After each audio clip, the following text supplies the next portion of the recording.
بسم اللہ الرحمن الرحیم۔ غدار محل یا نمک حرام ڈیوڑی غداروں کے لیے نشان عبرت مقام میر جعفر۔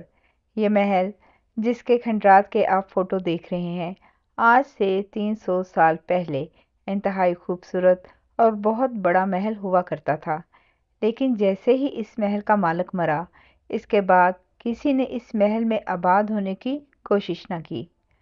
لوگوں کو اس محل سے شدید نفرت تھی، اور یہ نفرت ایسی تھی کہ 300 سال گزرنے کے بعد بھی اس نفرت میں کمی نہیں آ رہی، بلکہ اس سے نفرت کا اظہار لوگ پہلے سے بھی زیادہ شدت سے کرنے لگے۔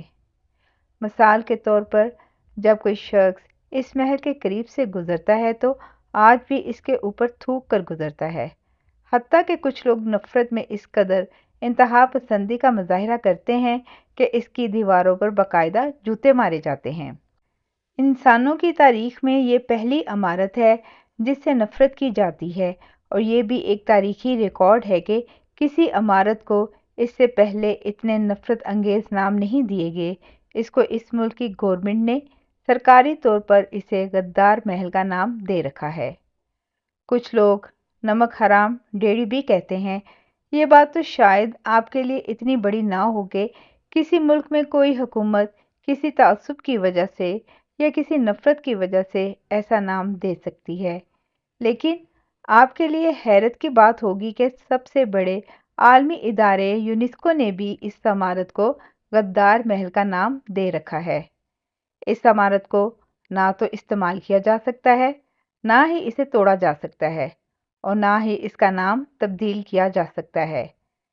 اس بات سے اندازہ لگا لیجئے کہ وہ شخص کس قدر بدبخت تھا کہ جس کی نفرت تاریخ کا حصہ بن کر رہ گئی ہے۔ اس دنیا میں آج تک لاکھوں ایسے انسان گزر چکے ہیں جن سے ان کے جرائم اور گناہوں کی وجہ سے شدید نفرت کی جاتی ہے، لیکن کسی کو بھی تاریخ نے اتنی نفرت سے یاد نہیں کیا کہ اس کے گھر کے نام کو بھی نفرت کے نام میں تبدیل کر دیا گیا۔ تو اس شخص نے ایسا کیا کیا تھا؟ اس شخص نے غداری کی تھی۔ تاریخ نے جس طرح اسے یاد رکھا، اس سے ثابت ہوتا ہے کہ غداری ایک ایسا گناہ اور جرم ہے جسے دنیا کبھی بھی معاف نہیں کرتی۔ انتہائی مزے کی بات ہے کہ اس غدار شخص نے جن لوگوں کے لیے اپنے قوم اور ملک سے غداری کی، انہی لوگوں نے اسے تاریخ کا سب سے بڑا غدار قرار دیا۔ اس کے محل کو غدار کے محل کا نام دیا، اور اس شخص کا نام میر جعفر تھا، جس کی غداری سبھی جانتے ہیں۔ زیر نظر میر جعفر غدار کا یہ محل بھارت کے مغربی بنگال میں واقع مرشد آباد کے مقام پر ہے۔ غدار غداری کر جاتے ہیں، لیکن تاریخ انہیں معاف نہیں کرتی، ان کو عبرت کا نشان بنا دیا جاتا ہے۔ اسی امیر جعفر غدار کے لیے غداری کرنے کے عوض پینشن مقرر کی گئی تھی، جو وہ ماہانہ وصول کرتا تھا۔ جس جگہ سے پینشن لیتا تھا، وہاں بھی جب میر جعفر کی پینشن کی باری آتی تو باقاعدہ آواز لگائی جاتی کہ میر جعفر غدار آ کر پینشن وصول کر لے۔ انگریز نے میر جعفر کے لیے لفظ غدار ایک عہدے کے طور پر پکا مختص کر دیا تھا، یہاں تک کہ میر جعفر کی موت کے بعد اس کی اولاد کو باقاعدہ پینشن ملتی تھی۔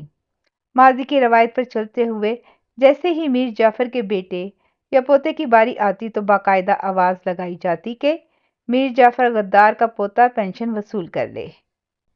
ایسے غداروں پر ہمیشہ لعنت برستی ہے، لہذا پاکستان کی سالمیت کے خلاف کفار یا خوارج کی حمایت و طرفداری کرنے والے، یا کسی لالچ کے تحت پاکستان کی سالمیت پر قدغن لگانے کی ناپاک کوشش کرنے والے، تاریخ پاکستان میں ہمیشہ ایسے ہی غدار کہلائیں گے۔ جزاک اللہ خیر۔